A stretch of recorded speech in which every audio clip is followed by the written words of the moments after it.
सोचिए, एक डरावनी खामोशी जो अचानक भूकंप की तरह फूट पड़ी और पूरी दुनिया की नजरें एक छोटे से युद्धपोत पर टिकी हुई हों। क्या हो यदि भारत ने सिर्फ एक फेंक ठोकी और भूमध्य सागर में भूचाल ला दिया। दोस्तों, आज हम बात करने जा रहे हैं एक ऐसे टकराव की जिसने दुनिया भर की राजनीति के नक्शे को हिलाकर रख दिया।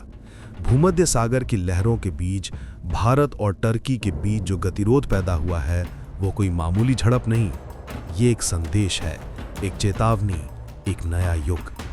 टर्की जिसने खुद को इस सागर का बादशाह समझ रखा था, आज भारत के सामने झुकता नजर आ रहा है। और ये सब हुआ है उस साहस, रणनीति और अचूक प्रहार की वजह से जिसे भारत ने प्लान बी के नाम से तैयार रखा था। टर्की ने खुलेआम कह दिया, यदि भारत ने अपने युद्धपोत आईएनएस त्रिकांड को वापस नहीं लिया, परिणाम भयंकर होंगे। वो ये भूल गया कि भारत डरने वालों में से नहीं। भारत ने टर्की की धमकी को हवा में नहीं उड़ाया, उसने उसे चौंका दिया। और जवाब एक साधारण धमकी नहीं, बल्कि एक निर्णायक कार्रवाई थी। भारत ने आईएनएस त्रिकांड से 3 ब्रह्मोस मिसाइलें दागी। यह मात्र मिसाइलों की आवाज नहीं थी, बल्कि एक संदेश था कि हम खड़े हैं, हम पीछे नहीं हटेंगे। टर्की की नौसेना जो उकसाने की मुद्रा में थी, अचानक पीछे हटी। उसने अपना अधिकार नखरीला तेवर छोड़ दिया और भारत ने उसी मौके का फायदा उठाया। लेकिन यह सब अचानक नहीं हुआ था। भारत ने पहले से अपनी नौसैनिक स्थिति को 3 बिंदुओं पर मजबूत किया था। एक युद्धपोत ईरान के पास, दूसरा नॉर्थ अटलांटिक क्षेत्र में, तीसरा जिब्राल्टर के करीब। मतलब भारत ने भू राजनीतिक घेरा तैयार कर लिया था। और जैसे ही टर्की ने अल्टीमेटम दिया, प्लान बी को तुरंत सक्रिय किया गया। टर्की ने पीछे हटना शुरू किया, अपनी नौसेना को आदेश दिया वापस लौटने का और घटना को बाद में सुलझाने की बात कह डाली। लेकिन फर्क वो करारा जवाब था, उसने टर्की को उसकी असली औकात दिखा दी। अब सोचिए, एक देश जिसने खुद को इस्लामिक राष्ट्रों के नेता के रूप में पेश किया और जिसके समर्थक सऊदी अरब जैसे शक्तिशाली देश थे, अब उसकी हिम्मत कांप रही है। यह सिर्फ एक नेवल मूव नहीं था, यह डिप्लोमैटिक मास्टर स्ट्रोक था। इंडिया ने न सिर्फ टर्की का मुंह बंद किया, बल्कि विश्व के कई देशों के लिए एक चेतावनी लिख दी, भारत को चेकना आसान नहीं। और इस पूरी लड़ाई ने चीन सहित अन्य रणनीतिक प्रतिद्वंदियों के लिए भी नया सबक लिखा। भारत अब समुद्र से भी परे वैश्विक ताकत के रूप में उभर रहा है। तो सवाल यह है कि क्या भारत अब अपना जहाज वापस बुलाए या इसी दबाव को जारी रखकर भूमध्य सागर में अपनी पकड़ मजबूत कर ले। वक्त आने पर ही यह फैसला होगा, लेकिन इतना तय है कि भारत ने अपनी ताकत और संकल्प का प्रदर्शन कर दिया है। दोस्तों, अगर आप चाहते हैं कि मैं इस घटना की अगली कड़ी यानी कि after effects, diplomatic fallout, reactions भी लाऊं, तो तुरंत नीचे कमेंट कीजिए, जोड़ो अगली कड़ी।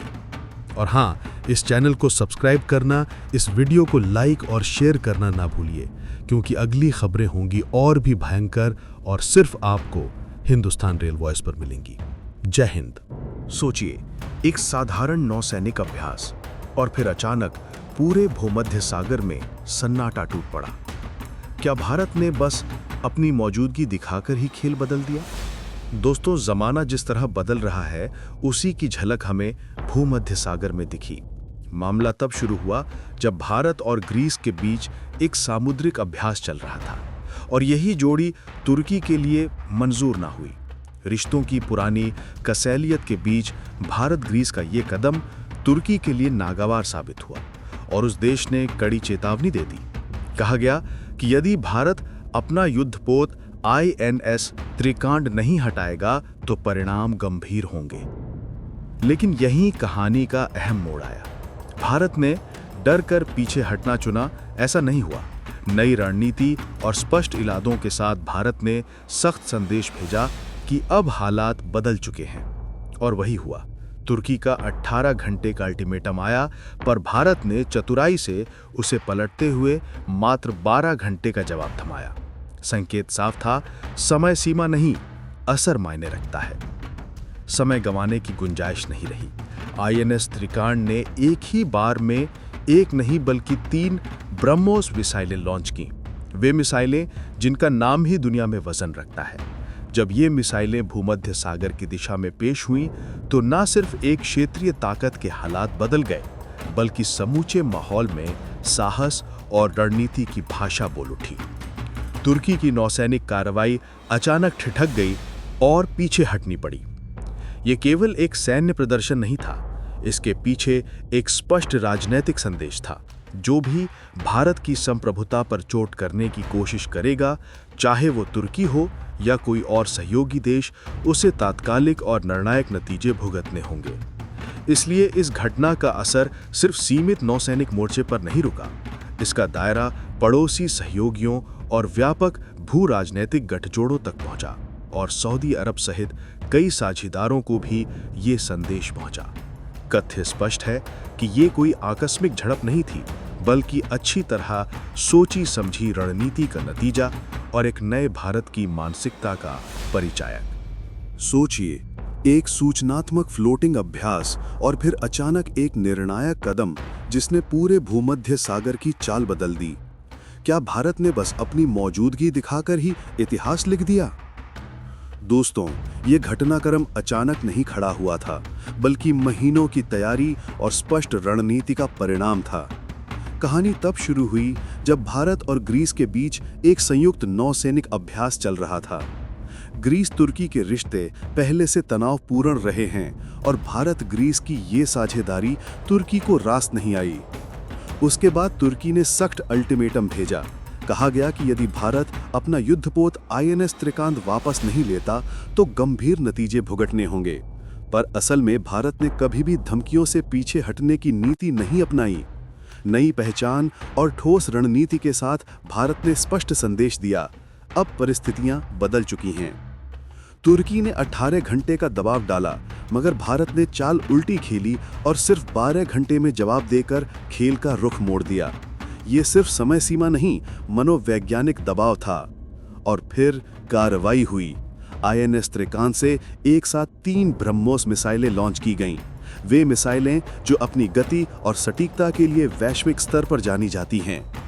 जब ये मिसाइलें भूमध्य की तरफ बढ़ीं, तो न सिर्फ तुर्की की नौसैनिक चालें प्रभावित हुईं, बल्कि क्षेत्र का तमाम माहौल ही बदल गया। तुर्की की नजरें पीछे की ओर लौट गईं। उसकी नौसेना ने आक्रामक रुख छोड़कर वापस बुलाव शुरू कर दिया। ये प्रदर्शन सिर्फ सैन्य बल का परिचय नहीं था, इसके पीछे एक बड़ा राजनीतिक रणनीतिक संदेश छिपा था। जो भी भारत की संप्रभुता या समुद्री उपस्थिति को चुनौती देगा, उसे त्वरित और निर्णायक परिणाम भुगतने होंगे। यही कारण है कि इस कदम का असर केवल तुर्की तक सीमित नहीं रहा। इससे जुड़े साझेदार और व्यापक भू-राजनीतिक गठबंधन भी प्रभावित हुए, जिनमें कुछ मुस्लिम देशों के सहयोगी भी शामिल रहे। अब थोड़ी तकनीकी बात भी जरूरी है। INS त्रिकांत केवल एक जहाज नहीं, बल्कि अत्याधुनिक गाइडेड मिसाइल फ्रिगेट है। इसे विशिष्ट युद्ध कार्य के लिए डिजाइन किया गया है। ये चलते फिरते कई मिसाइलें दाग सकता है, सतही और हवा आधारित खतरों को समान रूप से नष्ट कर सकता है और एक साथ विभिन्न हथियार प्रणालियों का समन्वय कर सकता है। इसलिए जब त्रिकांत ने ये ब्रह्मोस उपयोग में लाए, तो उसका असर दर्शनीय और निर्णायक दोनों था। डिप्लोमेटिक असर। क्यों ये मास्टर स्ट्रोक था? ये सिर्फ एक फील्ड ऑपरेशन नहीं था, ये एक कूटनीतिक मास्टर स्ट्रोक था। छोटे छोटे जहाज़ों की गति में छिपी ये रणनीति ने वैश्विक संदेश दिया कि भारत अब केवल क्षेत्रीय खिलाड़ी नहीं रहा, वह निर्णायक रूप से अंतर्राष्ट्रीय मंचों पर अपनी भूमिका निर्धारित कर सकता है। कुछ पार्टनर देश जो पहले भारत विरोधी रणनीतियों में थे, अब पुनर्विचार करने पर मजबूर हुए। निष्कर्ष स्पष्ट है, ये कोई आकस्मिक झड़प नहीं थी, बल्कि सुनियोजित तैयारी और ठोस इरादे का परिणाम था। एक नया भारत जो मरीन मोर्चे पर अपनी आवाज बुलंद कर रहा है, और जब तक हमारा ध्वज लहराता रहेगा, तब तक ये संदेश भी कायम रहेगा। भारत अब चुप नहीं बैठेगा, वह जवाब देगा और जवाब निर्णायक होगा। दोस्तों, जब INS त्रिकंड ने 3 ब्रह्मोस मिसाइलें दागी, तो ऐसा लगा मानो समुद्र की लहरें भी सलामी दे रही हों। पूरा भूमध्य सागर गूंज उठा और दुनिया समझ गई कि भारत अब खामोशी नहीं, ताकत की भाषा में जवाब देता है। भारत का यह ऑपरेशन केवल एक सैन्य अभ्यास नहीं था, बल्कि एक रणनीतिक संदेश था। जब त्रिखंड से 3 ब्रह्मोस मिसाइलें छोड़ी गईं, तो उनकी रफ्तार ने तुर्की के रडार सिस्टम को हिला दिया। पूरा मेडिटेरेनियन रीजन अलर्ट मोड में चला गया और तुर्की के युद्धपोत तुरंत रक्षात्मक मुद्रा में आ गए। लेकिन दोस्तों, भारत का मकसद सिर्फ मिसाइल चलाना नहीं था, ये एक डिप्लोमेटिक स्ट्राइक थी। भारत ने युद्ध क्षेत्र से लेकर संयुक्त राष्ट्र तक हर मोर्चे पर अपनी मौजूदगी और दम दिखाया। संयुक्त राष्ट्र में विदेश मंत्री डॉक्टर एस जयशंकर ने सबके सामने तुर्की और सऊदी अरब की दोहरी नीति को बेनकाब कर दिया।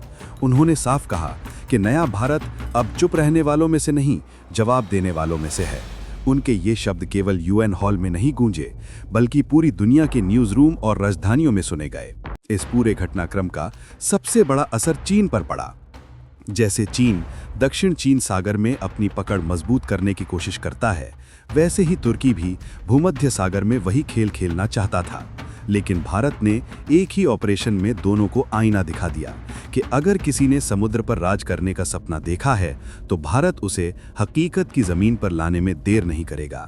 दुनिया के रक्षा विशेषज्ञ इसे India's ocean doctrine in action कहकर सराह रहे हैं, क्योंकि ये कदम सिर्फ सैन्य नहीं बल्कि रणनीतिक बुद्धिमत्ता का उदाहरण है। भारत का ये कदम केवल रक्षा तक सीमित नहीं था, ये भारत के बढ़ते कद, आत्मविश्वास और वैश्विक सोच का प्रतीक था। एक ऐसा भारत जो अब किसी के इशारों पर नहीं चलता, बल्कि खुद अपनी दिशा तय करता है। आज दुनिया के बड़े बड़े थिंक टैंक भी मान रहे हैं कि भारत अब सिर्फ एशिया तक सीमित शक्ति नहीं रहा। भारत एक उभरती हुई वैश्विक महाशक्ति है, जो नीतिगत रूप से परिपक्व और सैन्य रूप से अप्रत्याशित है। अब सवाल उठता है दोस्तों कि भारत को अपने जहाज वापस बुला लेने चाहिए या फिर भूमध्य सागर में रहकर तुर्की और उसके सहयोगियों पर दबाव बनाए रखना चाहिए।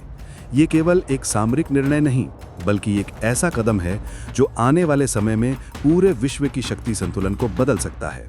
लेकिन एक बात तो तय है, भारत ने फिर साबित कर दिया है कि वो अब केवल एशिया नहीं बल्कि पूरे विश्व में अपनी छाप छोड़ रहा है। चाहे बात हो समुद्र की लहरों की या संयुक्त राष्ट्र के गलियारों की, भारत अब हर मोर्चे पर अपनी ताकत और रणनीति से खेल बदल रहा है।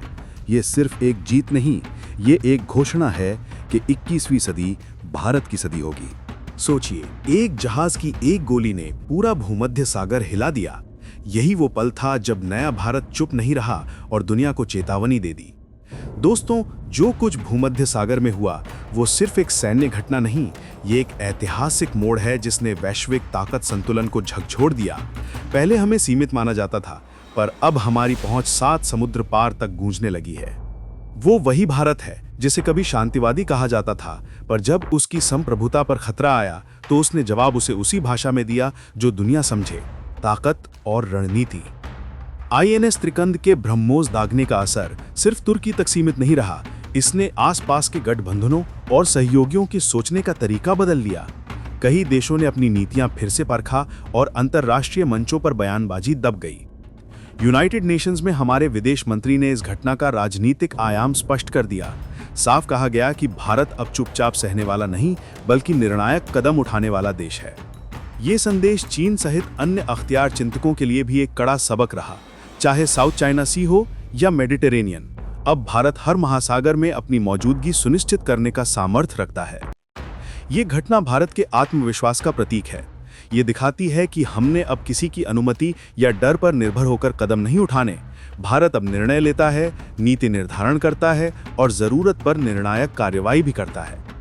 आप क्या सोचते हैं? क्या भारत को अब अपने जहाजों को वापस बुला लेना चाहिए या भूमध्य सागर में अपनी पकड़ और मजबूत करनी चाहिए?